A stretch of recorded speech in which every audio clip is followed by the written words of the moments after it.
नमस्कार, आप सभी के अपने चैनल जय गुरुदेव उत्तराखंड पर एक बार फिर से बहुत बहुत स्वागत है।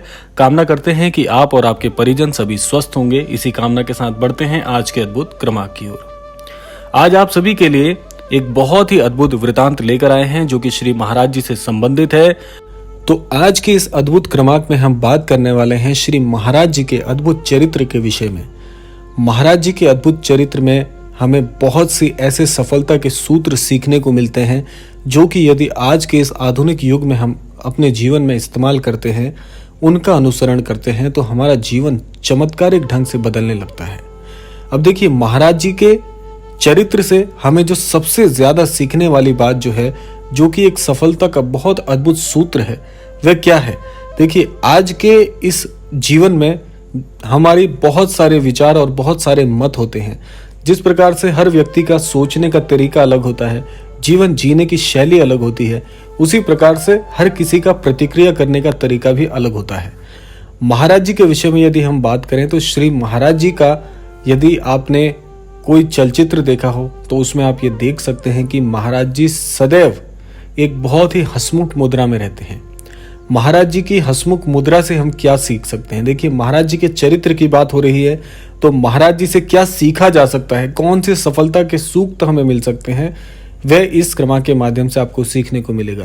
तो महाराज जी, जैसा मैंने बताया कि सदैव हंसी की मुद्रा में रहते थे, हंसी खुशी की मुद्रा में रहते थे और बहुत कम आपने ऐसा देखा होगा कि महाराज जी कभी आपको गंभीर मुद्रा में दिख रहे होंगे।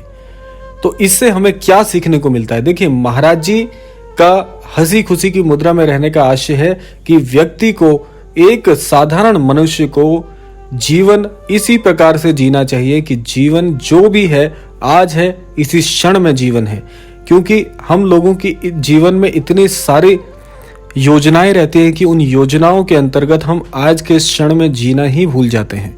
यह सबसे बड़ी जीवन की भूल है। इसको हमें जीवन में, इस त्रुटि का सुधार हमें करना चाहिए। अब है क्या कि जिस प्रकार से मनुष्य सोचता है उसके जीवन में आने वाली घटनाएं उसी स्वरूप में हो जाती हैं। यानी कि अगर आप जीवन को हंसी खुशी जीना प्रारंभ कर दें तो इससे क्या होगा कि आप अपने आसपास के माहौल को बहुत ही सरल, बहुत ही हल्का बना लेंगे। यानी कि आपकी सोच जैसी है, आपके विचार जैसे हैं, आप किस मुद्रा में रहते हैं, आप किस अनुभव में रहते हैं, वह आपके जीवन को तय करने का एक बहुत ही अद्भुत सूत्र होता है। यह सृष्टि हमारे इसी अनुभव पर आधारित हो जाती है।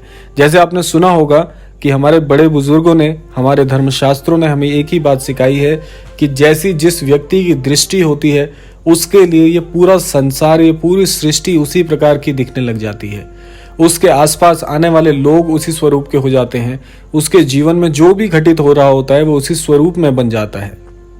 तो इसीलिए जिस प्रकार से आप अपने मस्तिष्क में विचार रखेंगे, जिस प्रकार से आप अपनी सोच को बनाएंगे, उसी प्रकार का आपका ये सारा संसार, ये सारी घटनाएं, ये सारी सृष्टि आपके लिए हो जाएगी। तो महाराज जी सदैव माहौल को बहुत हल्का रखते हैं। यानी कि जब भी कोई अनन्य भक्त महाराज जी के दर्शन हेतु उनके धाम पर जाता है तो महाराज जी बड़ी ही हंसी मुद्रा में, बहुत प्रसन्नता के साथ उसको दर्शन देते हैं, उसकी परेशानियों को सुनते हैं और उसी के अनुरूप उसे आशीर्वाद दे देते हैं। और वह भक्त भी महाराज जी के आशीर्वाद से जीवन में नए मार्गदर्शन के प्रति अग्रसर हो जाता है।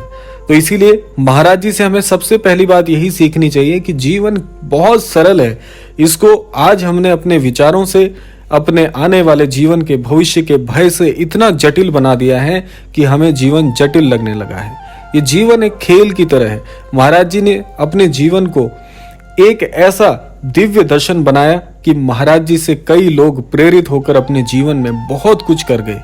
बहुत से ऐसे उदाहरण हैं, बहुत से नामचीन ऐसे लोग हुए हैं जो केवल महाराज जी के आशीष से अपने जीवन में इतने संपन्न हो गए, दृष्टिगत तौर पर भी और विचारों से भी इतने ज्यादा स्थापित हो गए कि उनने जीवन को जीने का ढंग ही बदल लिया। ये कैसे हुआ? ये इसी प्रकार से हुआ कि उन्होंने महाराज जी से एक प्रेरणा ली कि महाराज जी ने अपने जीवन में जितने भी व्यक्तियों को दर्शन दिए, उनको एक ही सफलता का सूत्र दिया कि जीवन को इस प्रकार से जियो कि ये आज का क्षण ही तुम्हारा जीवन है, ना कि भविष्य के आने वाले कई साल तुम्हारे हैं।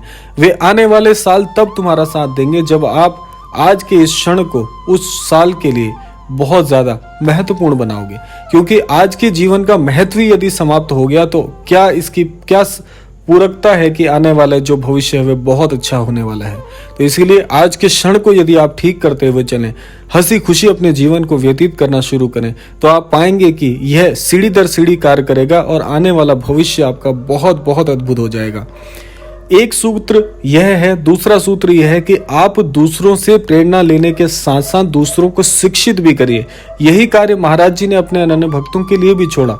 महाराज जी कहते हैं कि यदि आज आप इतने सक्षम हो गए हो ईश्वर की कृपा से, अपनी मेहनत से, अपने कार्य से, तो इस सामर्थ्य को दूसरों के साथ साझा करना बिल्कुल मत भूलो।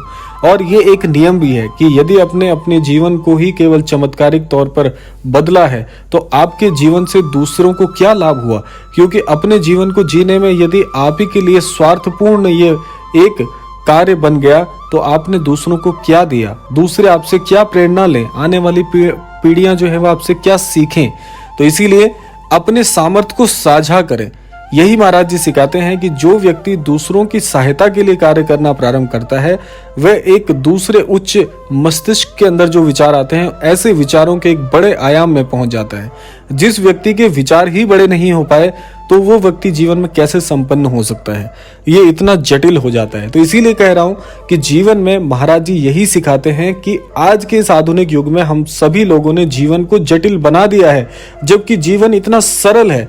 यदि आप जीवन को अनुभव करना चाहते हैं, इस जीवन को समझना चाहते हैं कि सही मायने में जीवन क्या है, तो आप बहती जल धारा एक नदी के समान अपने जीवन को बनाइए। नदी के समान इसलिए क्योंकि एक नदी जब बहती है तो उसमें कोई बंधन नहीं होता। अपनी पूरी आजादी के साथ उस नदी को बहने का पूर्ण समर्पण देखा जा सकता है। उस नदी में जितने भी जल उसके साथ और सम्मिलित होता है तो वह जल भी उसी नदी का भाग बनकर उसकी तरह पूरी आजादी की तरफ बहना प्रारंभ करता है। तो जल के समान प्रवाहित होने को सही जीवन का लक्ष्य आप मानकर चल सकते हैं। यदि जीवन में कोई उदाहरण देखना चाहते हैं, थोड़ा समय निकालकर आप देखिए, बहती जलधारा को बहते हुए देखिए, तो आपको जीवन के सही मायने समझ में आ जाएंगे। तो आपका जीवन ऐसा होना चाहिए कि एक बहती हुई जलधारा के समान, जिसमें जो भी आपके जीवन के साथ जुड़े उसे एक सही मार्गदर्शन मिल जाए, उसे रास्ता मिल जाए जीवन में बहने का, उसे जीवन में कैसे आगे बढ़ना है वह सीख मिल जाए। तो ऐसा अपने जीवन को आप स्थापित करिए, एक ऐसा उदाहरण बनकर निकलिए कि जब आपकी ईश्वर से भेंट हो तो ईश्वर को भी आपके ऊपर नाज हो कि एक विशिष्ट कृति मैंने रची थी, आज यह विशिष्ट कृति ऐसी ही हो गई जैसे मेरा आशीर्वाद एक मनुष्य को होता है। तो ईश्वर इतने अमोघ हैं, ईश्वर का आशीर्वाद इतना अमोघ है, ईश्वर की बातें इतनी अमोघ है। इसीलिए महाराज जी आपको आस्थावान होने के लिए प्रेरित करते हैं।